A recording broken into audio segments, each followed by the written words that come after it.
The topic is making it in higher education, College Life 101, and we're talking to attorney Michael McDonald from Tennessee State University.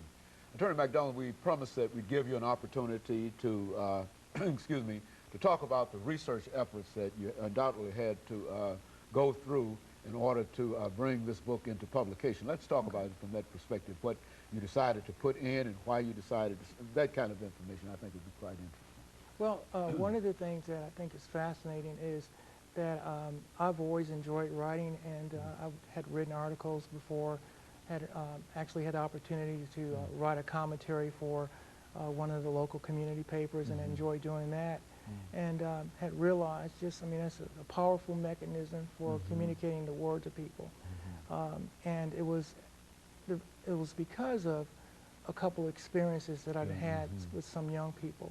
And had read about with several young people that really sent me in the direction to explore a little bit more just about the college experience for young people. What I went through 20-some-odd years ago as a freshman, completely different world from what young people face today. But there are some things that still remain true. And so in my research, I tried to identify those issues that are new, those issues that young people are having to face today that I didn't have to confront.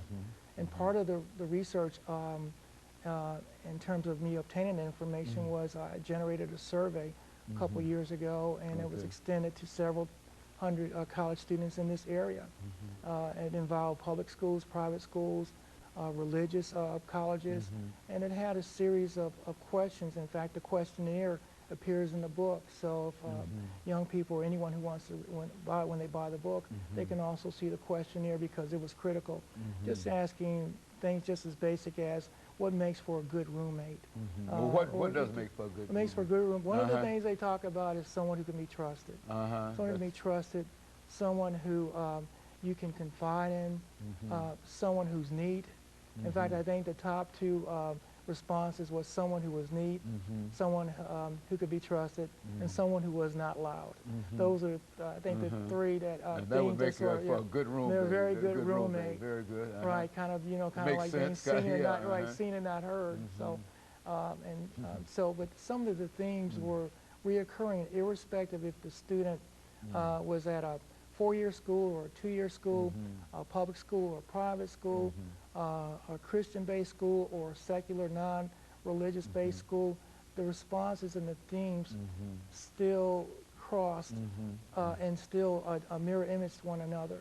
And so it was based on some of that commonality that I came up with the different themes in terms of the subtopics in the book. The last chapter of the book deals with Christian discipline and Christian discipleship, and I was prompted to do that because just having been led to do that. The book, while it is spiritual in nature, it doesn't preach. It is not preach. It's not a book that condemns. It's not. It's not a book that is designed to look down upon people. It wasn't written with that spirit. It was written with a spirit of trying to educate people, to trying to help individuals understand that yes, you are on a college campus. Yes, you may be new, but there are hundreds and thousands of people before you who have walked this walk. And they've made it, and you can make it also. You know, not to interrupt you, but since you're talking about the spiritual aspect of collegiate life, would you say that there's so many young people who, for whatever reason, have almost cut their ties with any kind of spiritual understanding or church or synagogue or mosque affiliations whatsoever? Would that be a fair assessment in terms Well, there are some. In fact, there's, Dr. Haney, there's almost a perception that is in fact the truth. What I learned from this questionnaire is that many young people, in fact, most of the young people who responded, have a strong belief in God. They believe in the power of prayer. They believe in the importance of fellowship. They believe in the importance of quiet time and Bible study. They believe in the importance of attending a church on a regular basis, even though many said that during their first year, their freshman year, was something they got away from. Because the other thing I need to mention is that most of the people who completed this questionnaire were upperclassmen looking backwards and saying, if you had to do it over again, this is how I would do things. And so one of the things that I think is clear is that when young people do move away from their Christian experience as freshmen or sophomores, they eventually find their way back as juniors and seniors. Okay, very good. And so, and the other thing too that I think is critical is for them to understand the nature of the relationship with God, that it's a one-on-one relationship, and he starts right where you're at. And so you may be having problems in terms of grades, problems in terms of performance, problems in terms of wanting to be part of a group. And the fact of the matter is that God loves you just as you are. And you're on the campus for a reason. And part of the book talks about how you can find what your call really is in life. And so the book, again, was designed to uplift our young people. It wasn't designed to condemn them. It's designed to uplift them and to empower them, to give them information that they're not going to learn in a classroom. Yeah, it's very hard to think in terms of where you might get that. You know, we might have an orientation course, but in many instances, those orientation courses simply are sort of limited in terms of what they can do. You see, but that, I think that serves a real need on many college campuses today, and I'm sure that you've had a good reception in reference to it. What has been the reception in reference to what It's been extremely positive, and you know, I'm just humbled by the response. I wanted this to be viewed as actually a ministerial tool to help reach out to our young people, and it's been very positive. You know, I think that we're going to show some graphics of the book cover itself here. And well, what are some of the things that you can say in reference to the placement of this book so far? I mean, you went through this whole process of getting it published, and et cetera.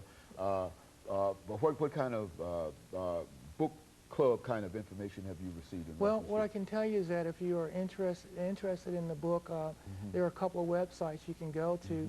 The one website is called SenecaDreams.com, the American Indian Seneca, SenecaDreams.com.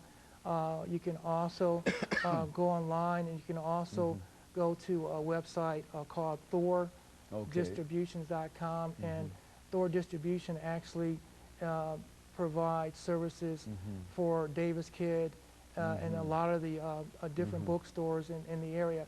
But by going to SenecaDreams.com, you can actually order the book online. Our hope is that it will be picked up by some of the major book clubs like Crossroads and some of the other book Very clubs. good. And so you've tried to make some arrangements in order to give it as wide a circulation as you can possibly give it.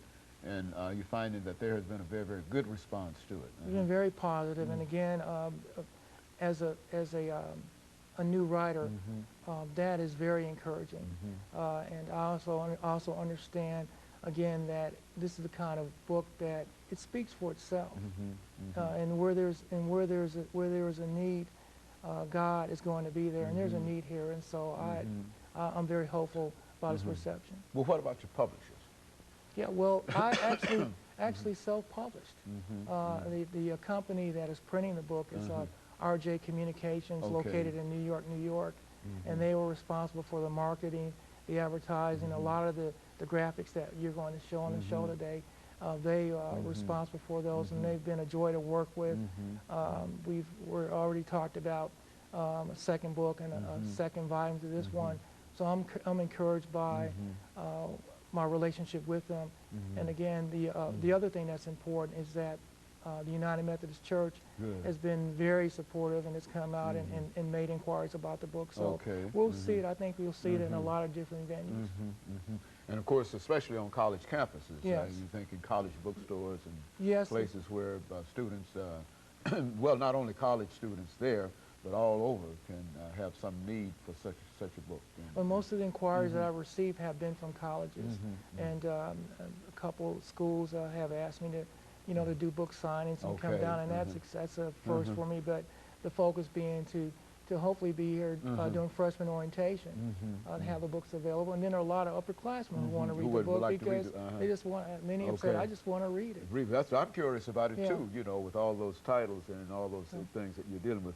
And of course, Attorney McDonald, let me thank you over the last half minute that we have here for coming by and bringing us that excellent information today. Because as you've already indicated, that making it in college is a real difficult proposition. for a large number of people, and if in any way you can shed a little light in terms of making it easier to make that transition from high school to college, then certainly we would encourage that effort. And of course, let me encourage our audience to tune in again next week for another informative edition of Comments. Thank you and